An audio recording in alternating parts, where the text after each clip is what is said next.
आणि राज्याच्या बाहेर वाल्मिक कराडची संपत्ती असल्याचं समोर आलंय। कराडनं मोठमोठे प्लॉट्स, रो हाऊसेस, कोट्यवधी रुपयांची जमीन नेमकी कोणत्या उद्योगांबद्दल कमावली याची देखील चौकशी होणार आहे। कराडची संपत्ती जप्त करण्यासाठी एसआयटीनं आता बीडच्या न्यायालयात अर्ज देखील दाखल केला असल्याची चर्चा आहे, मात्र याला अधिकृत दुजोरा मिळालेला नाही।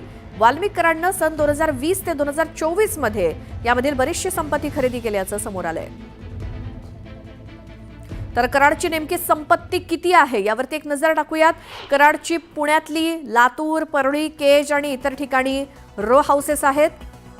केजमध्ये तर 2,500 चौरस फुटांचा प्लॉट आहे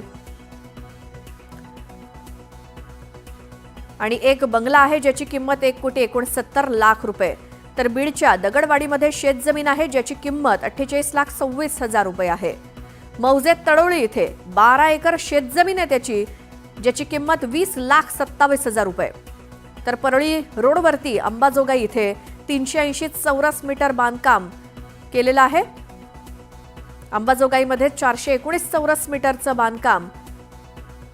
कराडच्या बीडच्या दगडवाडीमध्ये स्टोन क्रशर युनिट आहेत। तर दगडवाडी गावात 48 लाखांची शेतजमीन आहे कराडच्या नावावर। परळीतल्या वडगावामध्ये 4.5 एकर शेतजमीन आहे। वडगावातच आणखी एक प्लॉट आहे आणि बीडच्या शिरसाळा इथल्या 581 चौरस मीटरचा खुला प्लॉट कराडचा आहे। इतकी ही कराडची संपत्ती समोर आली आहे। संतोष देशमुख हत्या प्रकरणामध्ये ज्या 5 गोपनीय साक्षीदारांचे जबाब महत्त्वाचे ठरले ते जबाब न्यूज 18 लोकमतच्या हाती लागलेत, ज्यामध्ये संतोष देशमुखांच्या हत्येचा कट कसा, कुठे आणि कधी रचला गेला हे स्पष्ट झालंय। तसंच जिल्ह्यामध्ये वाल्मिक कराड, विष्णू चाटे, सुदर्शन घुलेच्या टोळीची दहशत कशी आहे हे देखील या जबाबातनं स्पष्ट झालंय। सुरक्षेच्या कारणास्तव 5ही गोपनीय साक्षीदारांची नावं ही तपासी यंत्रणांनी समोर आणलेली नाहीत, मात्र त्यांचा जबाब समोर आलाय। संतोष देशमुख हत्या प्रकरणात हा जबाब मैलाचा दगड ठरण्याची शक्यता आहे। आमचे प्रतिनिधी सुरेश जाधव आपल्या सोबत जोडले गेले। सुरेश, हे 5 जबाब जे गुप्त ठेवण्यात आलेले आहेत त्यांची नावं कशा पद्धतीने तपासात याची मदत होणार आहे?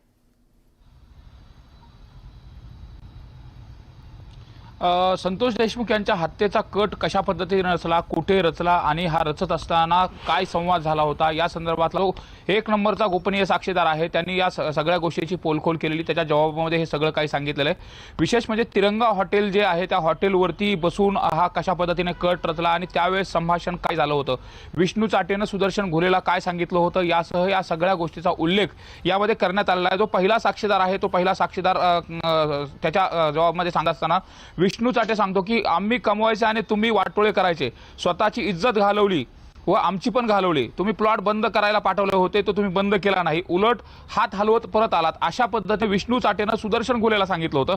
त्यानंतर त्याच्यावरती सुदर्शन घुलेचं उत्तर आहे, आम्ही कंपनी बंद करायला गेलो होतो पण संतोष देशमुख यांनी आम्हाला अडवलं आणि गावकऱ्यांनी आम्हाला हाकलून दिलं। त्यावरती मात्र नंतर विष्णू चाटेंनी वाल्मिक अण्णा यांचा निरोप आहे, हे काम बंद केले नाही, खंडणी दिली नाही, तर संतोष देशमुख आडवा आला तर त्याला कायमचा धडा शिकवा, इतरांना संदेश जाईल की आमच्या मागण्या पूर्ण नाही केल्या तर काय परिणाम होईल, असा जो मेसेज आहे तो विष्णू चाटे यांनी सुदर्शन घुलेला दिला होता। आणि त्यानंतर सुदर्शन घुलेने सांगत असताना मी आता कंपनी बंद करायला जातो आणि अडथळा आणणार नाही, अडथळा आणणाऱ्यांचा बंदोबस्त करतो असं देखील सांगितलं होतं। त्यानंतर हत्येचा प्रकार घडला। त्यानंतर दुसरा जो साक्षीदार आहे गोपनीय साक्षीदार, त्याचा देखील जबाब अत्यंत महत्त्वाचा आहे की वाल्मिक कराड हे खंडणी मागत असतात आणि ते कशा पद्धतीने खंडणी मागतात याच्या संदर्भात दुसऱ्या गोपनीय साक्षीदारांनी सांगितले। तिसरा जो गोपनीय साक्षीदार आहे त्यांनी जिल्ह्यामध्ये वर्चस्व मिळवण्यासाठी वाल्मिक कराड हे टोळी हे करतात आणि त्या टोळीच्या माध्यमातून कशा पद्धतीने चालवतात हे देखील त्यामध्ये सांगितलं। विशेष म्हणजे त्यामध्ये दहशतीमुळे वाल्मिक कराडच्या विरोधात कोणी गुन्हाही दाखल करत नाही आणि कोणी पोलीस स्टेशनला गेलं तर पोलीस देखील त्याचा गुन्हा दाखल करून घेत नाहीत। ही दहशत जी आहे या 3ऱ्या नंबरच्या गोपनीय साक्षीदारांनी सांगितली। आणि 4था नंबरचा जो गोपनीय साक्षीदार आहे याने बापू आंधळी हत्या जे खून प्रकरण परळीमधलं गाजलं होतं तर त्या प्रकरणामध्ये खोट्या पद्धतीनं या साक्षीदाराला कशा पद्धतीने गोवलं हे देखील त्यांनी सांगितलेलं आहे आणि वाल्मिक कराड यांच्या सांगण्यावरूनच मला हे सगळं गोवलं गेलं होतं।